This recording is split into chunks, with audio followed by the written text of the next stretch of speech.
Judges chapter 2. Now the angel of the Lord went from Gilgal to Bochim and said, I brought you up out of Egypt, and led you into the land that I had promised to your fathers. And I said, I will never break my covenant with you, and you are not to make a covenant with the people of this land, but you shall tear down their altars. Yet you have not obeyed my voice. What is this you have done? So now I tell you that I will not drive out these people before you.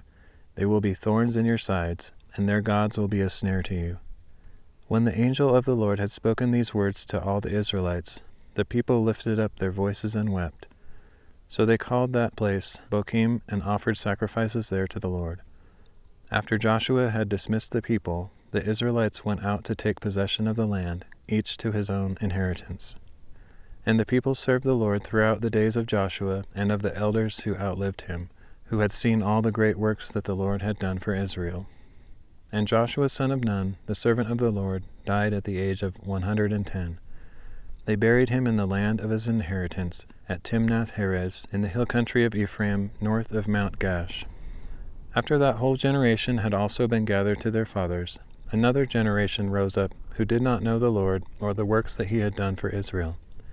And the Israelites did evil in the sight of the Lord, and served the Baals.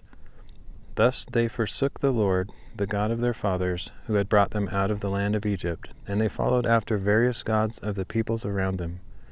They bowed down to them and provoked the Lord to anger. For they forsook him, and served Baal and the Ashtoreths. Then the anger of the Lord burned against Israel, and he delivered them into the hands of those who plundered them. He sold them into the hands of their enemies all around, whom they were no longer able to resist. Wherever Israel marched out, the hand of the Lord was against them to bring calamity, just as he had sworn to them. So they were greatly distressed. Then the Lord raised up judges, who saved them from the hands of those who plundered them. Israel, however, did not listen to their judges. Instead, they prostituted themselves with other gods and bowed down to them. They quickly turned from the way of their fathers, who had walked in obedience to the Lord's commandments. They did not do as their fathers had done. Whenever the Lord raised up a judge for the Israelites, he was with that judge and saved them from the hands of their enemies while the judge was still alive.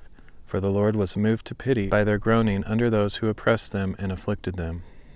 But when the judge died, the Israelites became even more corrupt than their fathers, going after other gods to serve them and bow down to them. They would not give up their evil practices and stubborn ways.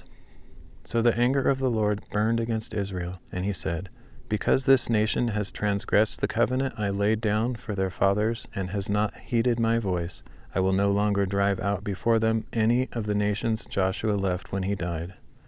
In this way I will test whether Israel will keep the way of the Lord by walking in it as their fathers did. That is why the Lord had left those nations in place and had not driven them out immediately by delivering them into the hand of Joshua.